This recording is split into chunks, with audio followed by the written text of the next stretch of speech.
guys, isang rechargeable na electric fan. So, ang problema niya, so naka-charge lang yung indicator niya, tapos ayaw siyang mag power on yung kulay green niya. So dapat mayroon yan siya pag i-on mo yung mga switches niya.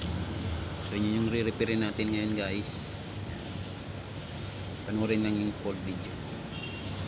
Welcome back to my channel guys. So yung unit guys, binuksan na natin. Isang rechargeable ito siya na electric fan. So ginawa natin, hinang muna natin yung kanyang battery, tapos testira natin dito guys yung kanyang output papunta sa kanyang battery, kung mayroon tayong masusukat dyan na voltahe. So ito, naka-ready na yung outlet natin, ipa-plug in na lang natin. Ayan. So buksan na natin yung ating tester, select natin sa DC. So ayan guys, may nasusukat tayo na 8 volts. Tapos yung battery natin ay 6 volts 4.5 ampere. So ibig sabihin okay yung charging area na papunta sa ating battery. So hanapin natin guys kung anong naging problema, dahil dead set po itong unit natin. So ayan, tingnan niyo. So wala siyang ito, indicator niya. So nag-on lang ay ang kanyang ilaw. So wala tayong makita. Dapat naka-power on siya. So ayaw niya rin gumana. So bubuksan natin siya. Ito na guys, binuksan na natin yung unit. Ito yung kanyang power supply. So ito yung sa main board niya, control board niya.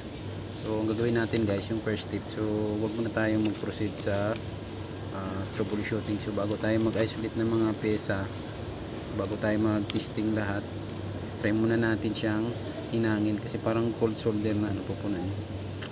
So patungan lang natin siya ng panibagong soldering lead, hinangan lang natin siya, baka madala sa hinang. Kung wala pa rin, so proceed tayo sa tinatawag natin na troubleshooting. So ganyan lang guys pag gumagawa tayo sa ating mga nire-repair. Kailangan step by step tayo. So shout out dyan guys sa ating 248 na followers. So ayan, maraming salamat sa inyo mga idol sa pagtangkilik ng ating video. Ayan.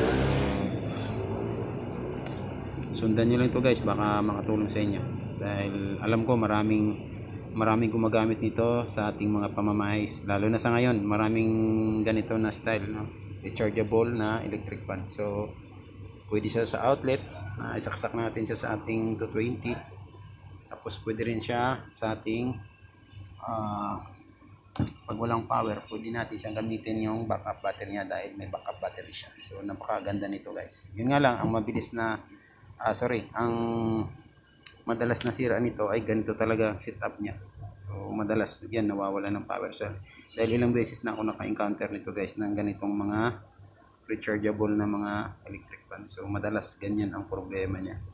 So ayan guys, sundan nyo lang. So ayan guys, naka-plug in na ulit, na tapos na rin natin yung hinang. So wala pa rin siyang power. So ayan, pasilip lang natin. So ayan, wala pa rin power. Ayan, red pa rin yung standby niya, indicator. Charging lang siya. So yung gagawin natin guys, ganito, magbo-voltage check tayo ng galing dito sa pinaka power supply niya. So ito guys, yung dalawang wire na to. So yan ang i-monitor natin kung mayroong voltahe na nanggagaling dyan, tumawid dito. So dapat mayroon siya. So yan ang tingnan natin guys.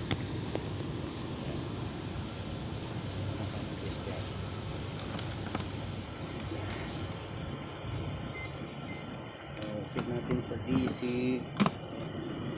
Sana makita nyo. Medyo maliit na yung ano natin, space ng ating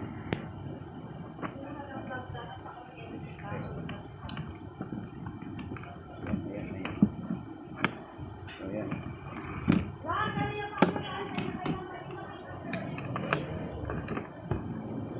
So ayan guys, hindi natin makita.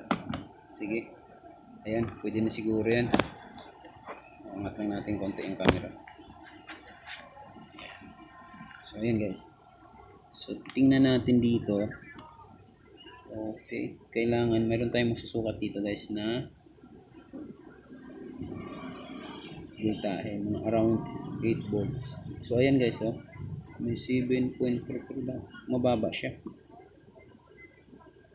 So dapat mga 8 volts ang makukuha natin dito.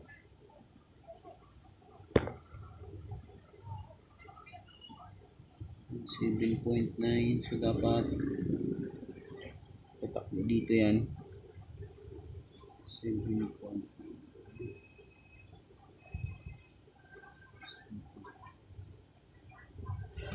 Sa switch na. So yun, dapat yun yung mabaybay natin kasi dito sa kanyang motor, so 0 volts, kaya ayaw umikot ng ano niya, ng fan motor, tsaka wala siyang indicator sa power. So yan yung titingnan natin guys.